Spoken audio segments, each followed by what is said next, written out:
Hello, everybody. Today I'm going to be walking you through how to write your conclusion for your Catcher in the Rye essay. We've all written conclusions at this point in our education. However, a lot of us are still making some basic mistakes that can be avoided if you just follow a few simple steps. Good conclusions really only have three parts. They remind your reader of your thesis and the main points that you use to prove your thesis. They give a final thought for the reader to consider after they're done reading. And they also answer the question, so what? Which in this essay is a little bit complicated, but we'll go over that. Starting with the thesis reminder. This is more than just copying and pasting your thesis to the conclusion, which a lot of writers tend to do at this point. You don't want to reuse the same sentences. That's just lazy writing. So instead, you've given us evidence at this point. You've proven all these points. So a better use of that space might be to remind your readers really quickly of the strongest evidence you used to prove that point, and then round it home by saying, that Holden is clearly grieving because of those points. So looking at this format, your reminder of your thesis could read something like this. Holden did, and then list the main things that really prove his grieving process. And that clearly shows readers that he is grieving. And then remember that you do want to state which thing you've chosen Holden to grieve.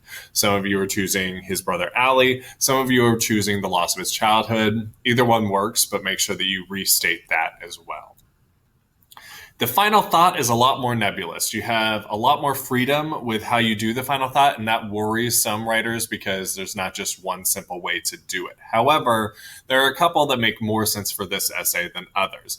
A lot of you are probably going to choose some general quote, or you're going to go with,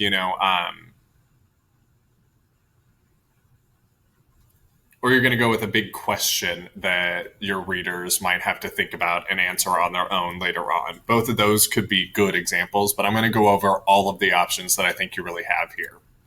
So the first is to ask a provocative question. This is probably going to be about grief or the grieving process, or something that we could do to help young people who feel alienated by the adults around them. Like, what resource did they have to open up if they don't feel like they can really open up to the adults around them? You'll notice that Holden did try to talk to a lot of adults around him, but they often either talked down to him or did like really creepy, abusive behavior to him. So they probably weren't the best people to talk to about his grief.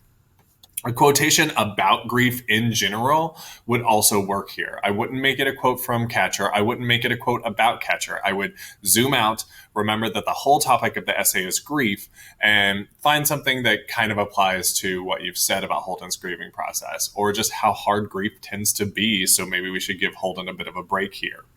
You could evoke a vivid image. This isn't my favorite option for the conclusion, but some of you may have chosen to do that in your introduction, reminding us of that image and tying it into how it applied to the paper might be a good way to tie things together if you did. If you didn't, I'd probably leave it out, but you ostensibly could paint a picture of grief and grieving and then drive it home with your so what later. Ending with a warning might be a really smart one to do for this paper because no one wants to end up like Holden.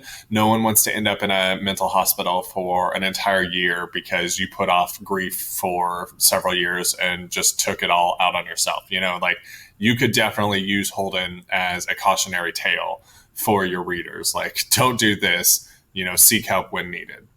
Or you could universalize. So maybe not everybody has experienced the loss of a sibling, but we've all experienced loss of some sort.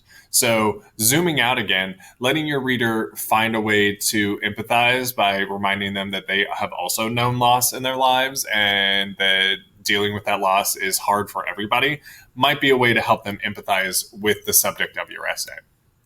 And then we have so what. So what is really just the question that every good essay should end by the time that you're done. You want your reader to know that there was a point to all of this information. So how do we draw that line? For this essay, I think there's two ways of going about it. You could tell us how this book would have gone differently had Holden done, some healthy behaviors and taken care of himself and opened up and talked about his grief to prove to us that, things would have been better had he done it differently. Or you could, give some advice on how your reader could avoid what Holden went through by doing those healthy behaviors. How could they go about experiencing their loss and healing from it in a way that doesn't end them up, getting punched by pimps and wandering around New York drunk and soaking wet. Like those are things that you can help your reader avoid with some sound advice. Once you have those three parts, you are ready. So make sure that you remind your readers of their thesis, that you give them some sort of final thought to focus on, and answer the question, so what? Go ahead and open up your Catcher essay doc, type in that conclusion, and you can finally hit the turn in button, submit it to me, and your rough draft is taken care of. Congratulations, have a great day, and let me know if you have any problems.